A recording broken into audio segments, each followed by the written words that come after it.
महागठबंधन की सरकार बनेगी। नीतीश जी का विदाई तय है। भारतीय जनता पार्टी और नीतीश जी का जो गठजोड़ है लगातार बिहार को पीछे ढकेलने का काम किया। चौथा दिन हाउस नहीं चला एसआईआर के मसले पर। जब तक प्राइम मिनिस्टर के सामने उसका कोई हल नहीं निकलेगा तब तक इस तरह के इलेक्शन का मतलब क्या रह जाए। तेजस्वी जी ने एक ऑप्शन सुझाया है और क्रोध और गुस्सा में ये बात कही गई है। इस वक्त हमारे साथ बातचीत करने के लिए कांग्रेस पार्टी से राज्यसभा सांसद अखिलेश प्रसाद सिंह मौजूद हैं। सर, एसआईआर को लेकर के लगातार जो विपक्ष की तरफ से बातें की जा रही है कि चुनाव का बॉयकॉट होगा, इसको लेकर के क्या कहना है?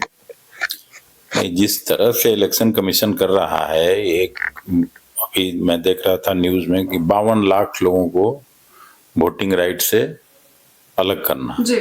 तो ये तो जनतंत्र के लिए, देश के संविधान के लिए कहीं से भी उचित नहीं है और उसी का विरोध सभी राजनीतिक पार्टियां कर रही हैं। भारतीय जनता पार्टी को छोड़ के जो उनके भी सहयोगी दल हैं, मित्र दल हैं, वो लोग भी दुखी हैं इस एक्सरसाइज से।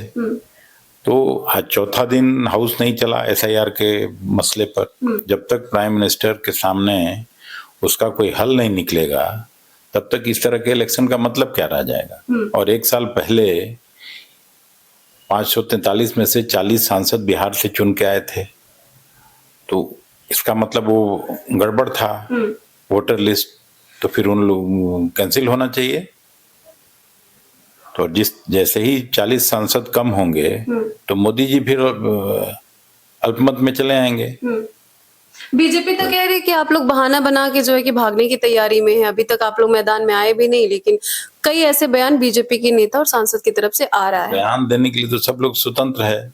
हम भी हमेशा कह रहे हैं कि महागठबंधन की सरकार बनेगी। नीतीश जी का विदाई तय है। भारतीय जनता पार्टी और नीतीश जी का जो गठजोड़ है लगातार बिहार को पीछे ढकेलने का काम किया है। यही 200 गज पर नीति आयोग है प्रधानमंत्री जी का, और उसका जो पिछले तिमाही का रिपोर्ट है उसमें 28 बड़े राज्यों में उद्योग धंधा स्थापित करने में 28वें स्थान पर बिहार है।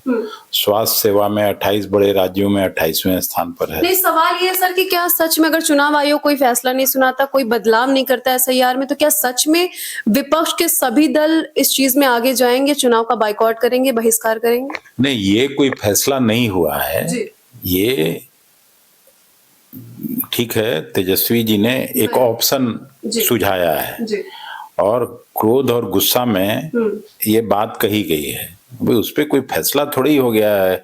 हम लोग चुनाव से थोड़ी भागने वाले हैं। चुनाव हमेशा लड़ते रहे हैं और इस बार भी 39 में से घट के ये लोग 30 सीट पे आ गए। कोई राजनीति दबाव तो नहीं?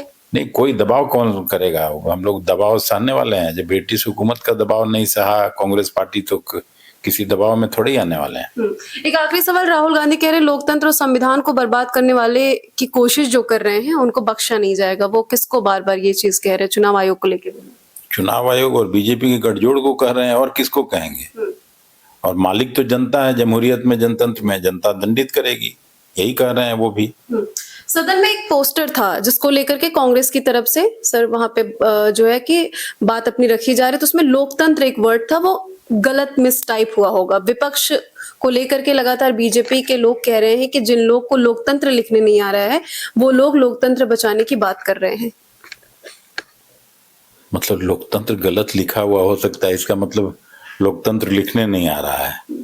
जिनके डिग्री का ठिकाना नहीं है वो अब पढ़ाने चले हम लोगों को, तो ये सब बात बेतुकी बात है। जो रियल मुद्दा है उस पे बात होनी चाहिए। क्या सदन में आप लोग इस फैसले को लेकर के अपनी बातों को रखेंगे सर, चुनाव आयोग को लेकर के तब तक डटे रहेंगे जब तक चुनाव आयोग फैसले में कोई बदलाव नहीं करता? बिल्कुल, 28 तारीख को सुप्रीम कोर्ट में भी केस आने वाला है, तो अब हम लोग इंतजार कर रहे हैं, देख रहे हैं और सरकार से ये डिमांड करते हैं कि एसआईआर के इशू पर चर्चा हो सदन में, प्रधानमंत्री उपस्थित हों सदन में और उस चर्चा का हल निकले।